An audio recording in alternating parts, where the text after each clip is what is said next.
రాజకీయాల్లో ఏదైనా సాధ్యమే అంటారు. ఎప్పటికీ తిరుగులేదు అనుకున్న చోట కూడా అప్పుడప్పుడు ఎదురుగాలి వీస్తూ ఉంటుంది. మనదే అని బల్లగుద్ది చెబుతున్నా ఎక్కడో కాస్త పట్టు సడలుతుందేమో అన్న అనుమానం కలుగుతుంది. అలాంటి పరిస్థితి ఒకప్పుడు కుప్పంలో చంద్రబాబుకు ఎదురైతే ఇప్పుడు అదే పరిస్థితి పులివెందుల్లో జగన్ ఎదుర్కొంటున్నారు అనేది ఏపీ పాలిటిక్స్లో జరుగుతున్న చర్చ. దీని నుంచి బయటపడటానికి జగన్ చంద్రబాబునే ఆదర్శంగా తీసుకున్నట్లు వార్తలు వస్తున్నాయి. ఇంతకీ జగన్ ప్లాన్ ఏంటి?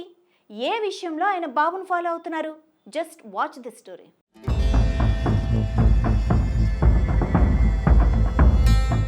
వైఎస్ఆర్ కాంగ్రెస్ పార్టీ అధినేత వైఎస్ జగన్ మైండ్ బ్లోయింగ్ స్ట్రాటజీతో రాజకీయాలను మరింత ఉత్కంఠభరితంగా మారుస్తున్నారు.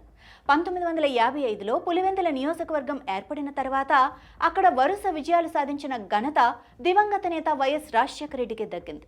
1978, 1983, 1985లో వరుసగా గెలిచి తొలి హ్యాట్రిక్ సాధించిన ఆయన 1999, 2004, 2009లో మళ్లీ వరుస విజయాలతో రెండోసారి హ్యాట్రిక్ కొట్టి చరిత్ర సృష్టించారు. ఆయన తర్వాత అదే స్థాయి గుర్తింపు పొందింది జగన్ మాత్రమే. 2014, 2019, 2024లో వరుస విజయాలతో జగన్ పులివెందుల్లో ప్రత్యేకమైన స్థానం సంపాదించారు.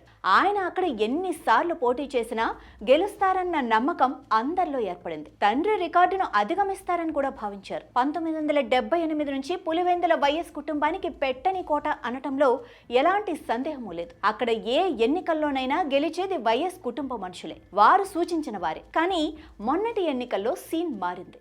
జగన్మోహన్ రెడ్డికి మెజారిటీ తగ్గింది.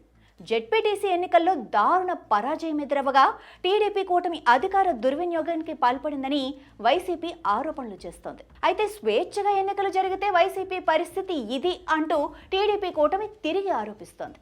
2029 నాటికి పులివెందుల్లో పట్టు సాధించాలన్న లక్ష్యంతో టీడీపీ పార్టీ మరింత దూకుడు ప్రదర్శిస్తోంది. దీంతో పులివెందుల మున్సిపాలిటీపై కూడా టీడీపీ ప్రత్యేక దృష్టి సారించింది. అప్పట్లో కుప్పంలో చంద్రబాబును ఓడిస్తామని వైసీపీ శపథం చేసి కుప్పం నియోజకవర్గానికి సంబంధించిన స్థానిక సంస్థలను పూర్తిగా కైవసం చేసుకుంది. దీంతో చంద్రబాబును ఓడిస్తామన్న ధీమాకు వైఎస్ఆర్ కాంగ్రెస్ పార్టీ వచ్చింది.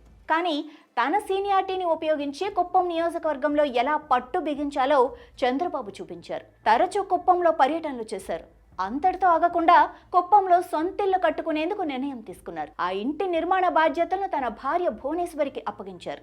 భువనేశ్వరి తరచూ కుప్పంలో పర్యటిస్తూ పార్టీ శ్రేణులతో మమేకమై పనిచేస్తూ ఆపై ఇంటి నిర్మాణాన్ని కూడా పూర్తి చేయగలిగారు. దీంతో చంద్రబాబుకు షాక్ ఇవ్వాలనుకున్న వైఎస్ఆర్ కాంగ్రెస్ పార్టీకి ఇక్కడ గట్టి ఎదురుదెబ్బ తగిలింది. దీని వెనుక ఖచ్చితంగా భువనేశ్వరి ఉన్నారన్నది కుప్పం టీడీపీ శ్రేణులు చెబుతున్నమాట. ఎప్పుడైతే కుప్పంలో వైసీపీ పట్టు బిగించాలని చూసిందో అప్పుడే భువనేశ్వరి ద్వారా చంద్రబాబు కట్టడి చేసే ప్రయత్నం చేశారు. ఈ విషయంలో చంద్రబాబును ఆదర్శంగా తీసుకున్నట్టుగా కనిపిస్తున్నారు మాజీ సీఎం జగన్మోహన్ రెడ్డి. డబుల్ స్ట్రాటజీతో ముందుకు వెళ్తూ ఆ దిశగా ఇప్పటికే సన్నాహాలు మొదలు పెట్టేశారు. ముఖ్యంగా పులివెందుల నియోజకవర్గ బాధ్యతలను తన భార్య భారతికి అప్పగించినట్లు ప్రచారం అయితే సాగుతోంది. భారతిని ముందు పెట్టి పులివెందుల్లో పట్టు సాధించాలని చూస్తున్నారట.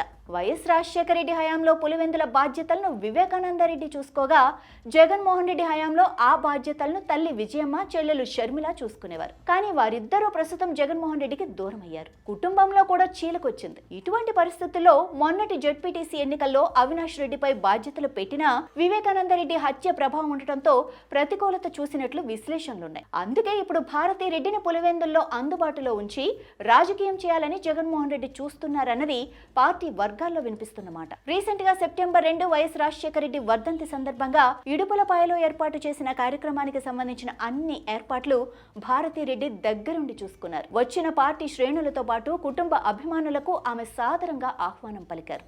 వారికి ఏ ఇబ్బందులు రాకుండా అన్ని ఏర్పాట్లు చేశారు. దీంతో త్వరలోనే పులివెందుల బాధ్యతలు ఇక నుంచి భారతికి అప్పగిస్తామని సంకేతాలు జగన్ ఇవ్వగలిగారు. మరి అందులో ఎంత వాస్తవం ఉందో తెలియాలి అంటే కొన్ని రోజులు ఆగాల్సిందే.